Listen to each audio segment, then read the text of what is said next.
वाराणसी शहर, जिसे दुनिया मोक्ष की नगरी कहती है, वहाँ की सुबह सिर्फ मंदिरों की घंटियों से नहीं, बल्कि कचहरी के बाहर टाइपराइटरों की खटखट और वकीलों की काली कोटों की सरसराहट से भी होती है। तारीख थी 14 नवंबर 2023। सर्दी की आहट हवा में घुल चुकी थी। वरुण पुल के पास स्थित जिला एवं सत्र न्यायालय का परिसर अपनी रोजमर्रा की रफ्तार पकड़ रहा था। चाय की टपरियों पर कुल्हड़ का धुआं उठ रहा था और मुवक्किलों के चेहरों पर उम्मीद और निराशा का मिला जुला भाव था। इस भारी भीड़ भाड़ और शोरगुल के बीच गेट नंबर 2 के पास स्थित हनुमान मंदिर की सीढ़ियों के एक कोने में एक अजीब सी खामोशी थी। वहाँ एक बूढ़ा शख्स बैठा था। उसके शरीर पर एक मैला कुचैला कुर्ता था, जिसका असली रंग अब वक्त की धूल में खो चुका था। उसकी धोती जगह जगह से फटी हुई थी और नंगे पैरों में बेवाइयां फटी थीं। उसके बाल उलझे हुए थे और दाढ़ी बेतरतीब बढ़ी हुई थी, जैसे सालों से किसी ने उसे संवारा न हो। उसके सामने एक एल्यूमिनियम का पिचका हुआ कटोरा रखा था, जिसमें अक्सर सूखे फूल या एकाध रुपए का सिक्का पड़ा रहता था।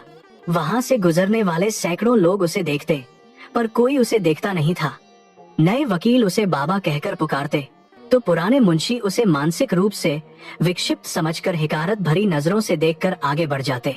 पुलिस वाले भी उसे वहां से हटाते नहीं थे, क्योंकि वह न तो किसी से भीख मांगता था और न ही किसी को परेशान करता था। वह बस वहां मौजूद रहता था, कचहरी के एक पुराने टूटे हुए फर्नीचर की तरह। लेकिन अगर कोई गौर से देखता तो पाता कि उस बूढ़े की आंखों में भिक्षा की याचना नहीं थी। उसकी निगाहें हर सुबह ठीक 10 बजे आने वाली जजों की कारों और वकीलों के हुजूम को ऐसे देखती थीं, जैसे कोई जौहरी हीरे की परख कर रहा हो। वह हर चेहरे को पढ़ता था, हर फाइल को आते जाते देखता था। घड़ी में दोपहर के 12 बज चुके थे।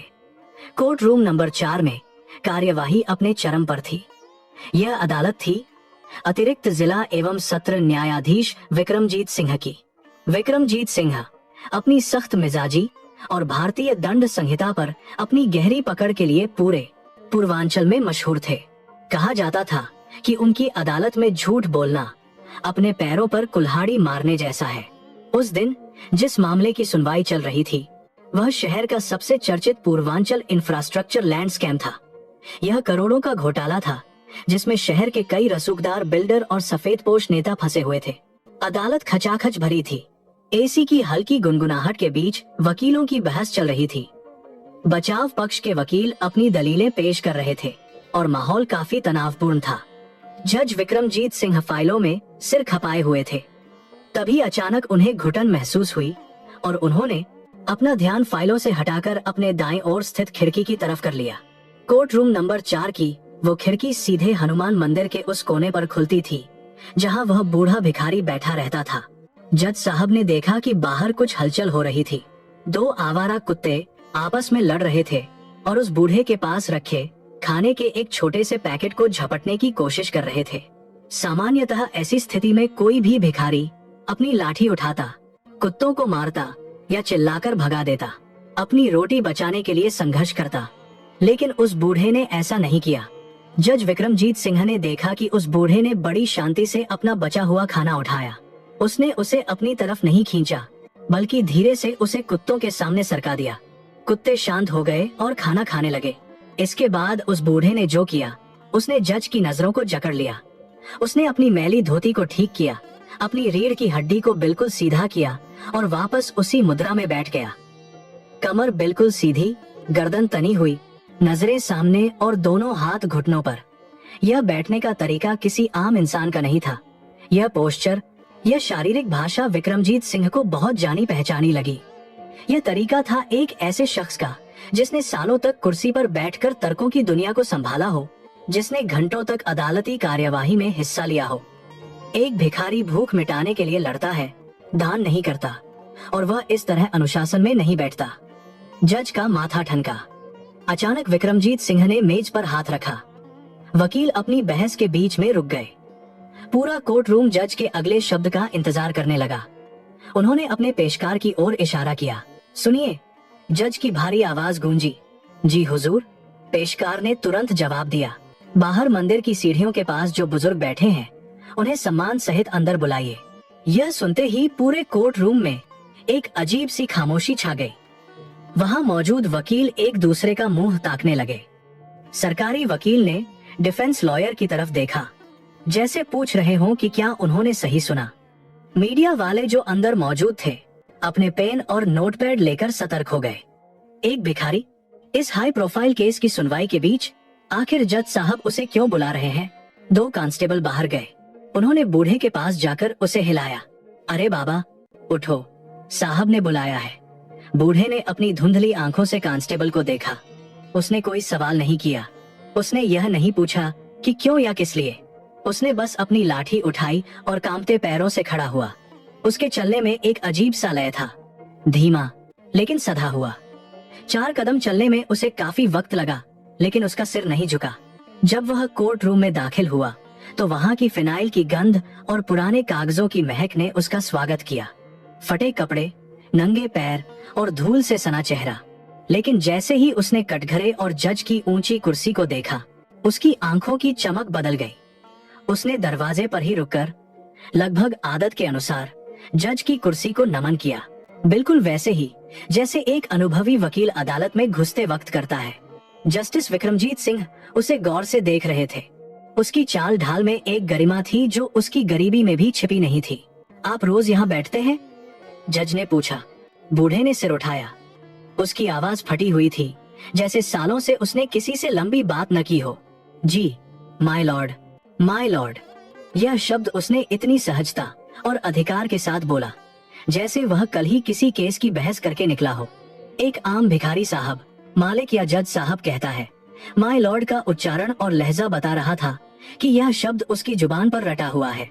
जस्टिस विक्रमजीत अपनी कुर्सी से खड़े हो गए। यह प्रोटोकॉल के खिलाफ था, लेकिन वह खुद को रोक नहीं पाए। एक अजीब सी कशिश उन्हें उस बूढ़े की ओर खींच रही थी। आपका नाम क्या है? जज ने पूछा। बूढ़े ने एक पल के लिए आंखें बंद की। उसके चेहरे पर पीड़ा की एक लहर दौड़ गई। फिर उसने अपनी पुरानी फटी हुई जैकेट की अंदरूनी जेब में हाथ डाला। उसका हाथ कांप रहा था। उसने एक प्लास्टिक की थैली निकाली जो कई जगह से फटी हुई थी और मैली हो चुकी थी। उसमें से उसने एक घिसा हुआ पहचान पत्र और एक पुराना पीला पड़ चुका कागज निकाला। उसने वो कागज पेशकार को नहीं, सीधे जज की तरफ बढ़ाया। पेशकार ने लेकर जज को दिया। जज ने जैसे ही उस कार्ड पर नजर डाली, उनकी आंखें फैल गईं। वह bar council of Uttar Pradesh का पहचान पत्र था। जारी करने की तारीख वर्ष 1982 थी। नाम लिखा था एडवोकेट हरिशंकर उपाध्याय और साथ में थी एक पुरानी अखबार की कटिंग जिस पर हेडलाइन थी कि प्रसिद्ध अधिवक्ता हरिशंकर उपाध्याय ने गरीब किसान को दिलाया ऐतिहासिक न्याय। जस्टिस विक्रमजीत सिंह सन्न रह गए। उन्होंने उस कार्ड को देखा, फिर उस बूढ़े को। Senior advocate Harishankar Upadhyay, civil bar association के पूर्व सचिव। विक्रमजीत की आवाज में अविश्वास था। वह नाम उन्होंने अपने वकालत के शुरुआती दिनों में बहुत सुना था। वह एक लीजेंड थे। हरिशंकर जी ने अपनी नजरें झुका ली। वह अब मर चुका है माय लॉर्ड। अब जो आपके सामने खड़ा है वह सिर्फ एक मुजरिम का पिता है। कोर्ट रूम में मौजूद वरिष्ठ वकील जो अब तक खामोश थे, अपनी सीटों से खड़े हो गए। उनमें से एक बुजुर्ग वकील पंडित रामेश्वर दयाल आगे आए और अपना चश्मा ठीक करते हुए बोले, हरि भाई, क्या यह तुम हो? हमें तो लगा था कि तुम। हरिशंकर जी की आंखों से आंसू बह निकले। उन्होंने जज की तरफ देखा और कहा, माय लॉर्ड, क्या मुझे 2 मिनट बैठने की इजाजत मिलेगी? मेरे पैर अब दलीलों का बोझ नहीं उठा पाते। जज ने तुरंत कुर्सी मंगवाई। प्लीज आप बैठिए। पानी मंगवाया गया। कोर्ट का सन्नाटा अब सहानुभूति में बदल चुका था। उसके बाद जो कहानी सामने आई, उसने वहां मौजूद हर पत्थर दिल इंसान को पिघला दिया। हरिशंकर उपाध्याय ने अपनी कामपति आवाज में बोलना शुरू किया। साल 2010 तक मैं इसी कचहरी का हिस्सा था। मेरा एक बेटा था, रोहित। मैंने उसे अपनी जिंदगी की सारी कमाई लगाकर पढ़ाया, उसे MBA करवाया। वह रियल एस्टेट के बिजनेस में उतरा था। मेरे नाम और मेरी इज्जत के दम पर उसने काशी ग्रीन्स हाउसिंग प्रोजेक्ट शुरू किया। वह जल्दी अमीर बनना चाहता था। उसने प्रोजेक्ट के दम है नाम पर सैकड़ों लोगों से एडवांस पैसे लिए, लेकिन जिस जमीन पर वह प्रोजेक्ट बना रहा था वह विवादित थी। हरिशंकर जी एक पल के लिए रुके, पानी का घूंट भरा और फिर बोले, जब मामला बिगड़ने लगा और पुलिस जांच शुरू हुई तो रोहित फंसने लगा। उसने एक चाल चली थी। कंपनी के सारे कानूनी दस्तावेज और पावर ऑफ अटॉर्नी उसने मेरे नाम पर बनवा रखे थे। उसका कहना था कि उसका सिबिल स्कोर खराब है और मेरा नाम बाजार में चलता है, इसलिए मेरे नाम से काम आसान होगा। मुझे अपने बेटे पर भरोसा था, इसलिए मैंने कभी कागजों की जांच नहीं की। उस काली रात को याद करते हुए हरिशंकर जी की आवाज भर्रा गई। उस रात रोहित मेरे पैरों में गिरकर रोने लगा। उसने कहा कि पापा, मुझे जेल जाने से डर लगता है। मेरी नई शादी हुई है, मेरा करियर खत्म हो जाएगा। आप बुजुर्ग हैं, कानून आपके साथ नरमी बरतेगा। मैं वादा करता हूँ, मैं सब ठीक कर दूंगा। बस एक बार ये इल्जाम अपने सिर ले लीजिए। मैं बाहर रहकर सब संभाल लूंगा और आपको जल्द ही जमानत पर बाहर निकाल लूंगा। मैं एक वकील था माय लॉर्ड। मैं जानता था कि भारतीय दंड संहिता की धारा 420 यानी धोखाधड़ी और धारा 406 यानी अमानत में खयानत के तहत मुझे क्या सजा हो सकती है। मैं जानता था कि मेरा करियर खत्म हो जाएगा, लेकिन उस वक्त मैं वकील नहीं, एक लाचार बाप बन गया। पुत्र मोह ने मेरी बुद्धि भ्रष्ट कर दी। मैंने सोचा कि मेरा जीवन तो अब वैसे भी ढलान पर है, बेटे का जीवन बच जाएगा। मैंने कोर्ट में कबूल कर लिया कि सारी गलती मेरी थी। बेटे को बचाने के लिए मैंने अपनी वकालत, अपनी इज्जत, अपनी काली कोट सब कुर्बान कर दी। हरिशंकर जी को 5 साल की सजा हुई। वे नैनी सेंट्रल जेल भेजे गए। उनकी सारी संपत्ति कुर्क कर ली गई ताकि निवेशकों का पैसा चुकाया जा सके, लेकिन असली सजा जेल नहीं थी माय लॉर्ड। हरिशंकर जी की आंखों से आंसू अब दाढ़ी में जज्ब हो रहे थे। सजा वो थी जो मुझे रिहाई के बाद मिली। जब मैं साल 2016 में जेल से बाहर आया तो मुझे लेने कोई नहीं आया। मैं किसी तरह अपने घर पहुंचा तो देखा वहां ताला लगा था और किसी और का नाम लिखा था। पड़ोसियों ने बताया कि रोहित ने सब कुछ बेच दिया और अपनी पत्नी के साथ लंदन शिफ्ट हो गया। मैंने उसे फोन करने की कोशिश की, नंबर बंद था। मैं अपनी ही देहरी पर पराया हो गया था। मेरा घर, मेरी किताबें, मेरा सम्मान, सब कुछ मेरा बेटा ले गया था। पिछले 7 सालों से मैं इसी कोर्ट के बाहर बैठा हूँ, उसी मंदिर के पास, इस उम्मीद में नहीं कि मेरा बेटा वापस आएगा, बल्कि इस उम्मीद में कि शायद कानून अपनी गलती सुधारेगा या शायद मौत मुझे रिहा कर दे। मैं रोज यहाँ वकीलों को आते जाते देखता हूँ और अपनी जवानी के दिन याद करता हूँ। पूरा कोर्ट रूम निशब्द था, पिन ड्रॉप साइलेंस। कई लोगों की आंखों में आंसू थे। जज साहब की आंखें भी नम थीं। उन्होंने अपनी डायरी बंद की और एक गहरी सांस ली। एडवोकेट हरिशंकर जी, जज विक्रमजीत सिंह ने कहा, कानून अंधा होता है, यह सुना था, लेकिन आज देख लिया कि कभी कभी हम इंसान भी अंधे हो जाते हैं। आपने एक पिता होने का फर्ज निभाया, लेकिन आपके बेटे ने इंसानियत की हत्या की है। आपने कानून का सम्मान किया, लेकिन कानून आपके साथ न्याय करने में चूक गया। जस्टिस विक्रमजीत ने तुरंत प्रभाव से दंड प्रक्रिया संहिता की धारा 319 के तहत अतिरिक्त अभियुक्त को समन करने की शक्ति और अपनी स्वतः संज्ञान शक्तियों का प्रयोग करते हुए उस पुराने केस को फिर से खोलने का आदेश दिया। मैं, विक्रमजीत सिन्हा, जिला सत्र न्यायाधीश, आज यह आदेश देता हूँ कि इस मामले की फिर से निष्पक्ष जांच हो। वाराणसी के वरिष्ठ पुलिस अधीक्षक को निर्देश दिया जाता है कि वह तत्काल एक विशेष जांच दल गठित करे। जरूरत पड़ने पर इंटरपोल की मदद ली जाए और भगोड़े रोहित उपाध्याय को, चाहे वह दुनिया के किसी भी कोने में हो, ढूंढ कर लाया जाए। इसके साथ ही जज साहब ने बार एसोसिएशन के अध्यक्ष से अनुरोध किया, हरिशंकर जी अब भिखारी नहीं है, ये हमारे वरिष्ठ सहयोगी हैं। इनका पुनर्वास बार एसोसिएशन की नैतिक जिम्मेदारी है। जब तक इनका घर वापस नहीं मिलता और इन्हें इनका हक नहीं मिलता, ये बार के गेस्ट हाउस में रहेंगे। इनका सारा खर्च बार एसोसिएशन उठाएगा। वहाँ मौजूद हर वकील ने मेज थपथपाकर इस फैसले का स्वागत किया। जो वकील उन्हें कल तक पागल समझते थे, वो अब अपनी कुर्सियों से उठकर उनके पास आ रहे थे, उनके पैर छू रहे थे। हरिशंकर जी ने हाथ जोड़कर सबका अभिवादन स्वीकार किया। यह खबर जंगल की आग की तरह फैली। अगले दिन के अखबारों में यह कहानी प्रमुखता से छपी। हेडलाइन थी कि बाप बना ढाल, बेटा निकला कपूत, जज ने किया न्याय का प्रायश्चित। सोशल मीडिया पर मुहिम चल पड़ी। प्रशासन पर दबाव बढ़ा। पुलिस ने अभूतपूर्व तेजी दिखाई। विशेष जांच दल ने पुराने दस्तावेजों को खंगाला। साइबर सेल की मदद ली गई। पता चला कि रोहित लंदन में नहीं, बल्कि नाम बदलकर दुबई में रह रहा था। वहाँ वह एक कंस्ट्रक्शन कंपनी में काम कर रहा था और विलासिता का जीवन जी रहा था। भारतीय दूतावास और प्रत्यर्पण संधि के तहत कानूनी कार्यवाही शुरू हुई। कूटनीतिक दबाव और पुख्ता सबूतों के आधार पर 3 महीने के भीतर रोहित को गिरफ्तार कर भारत लाया गया।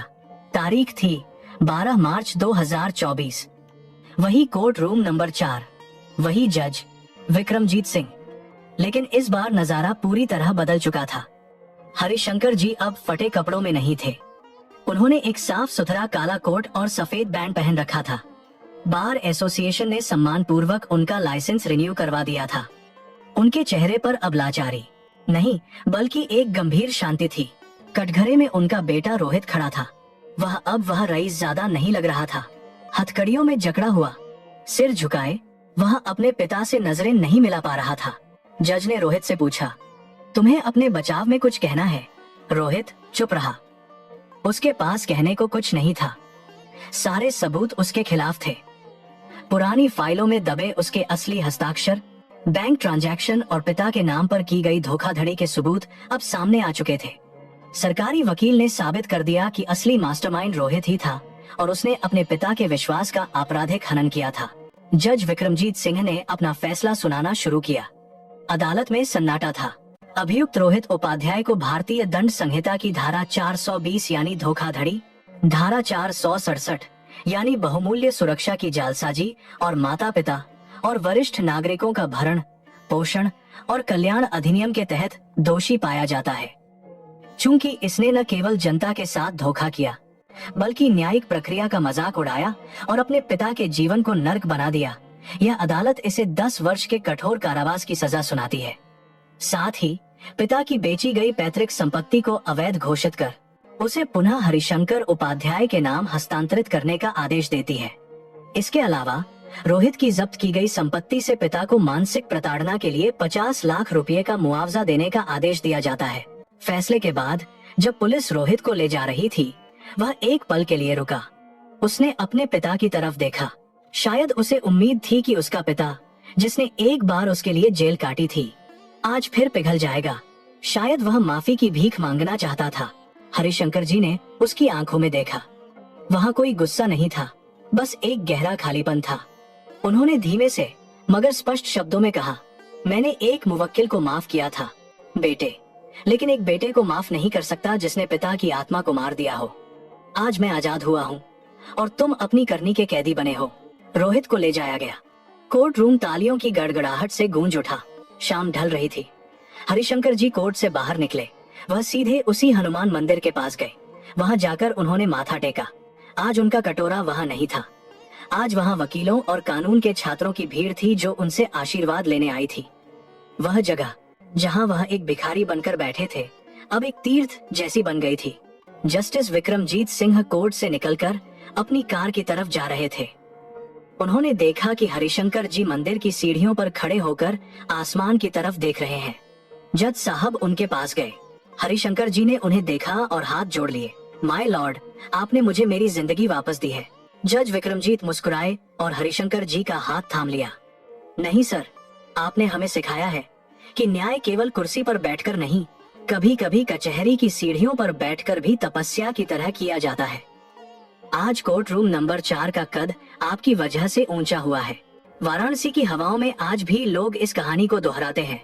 लोहता मोहल्ले में हरिशंकर जी का पुश्तैनी घर फिर से आबाद हो गया। उन्होंने अपनी वकालत फिर शुरू की, लेकिन पैसे के लिए नहीं। अब वह उन लाचार माता पिता का केस मुफ्त में लड़ते हैं जिन्हें उनके बच्चों ने छोड़ दिया है।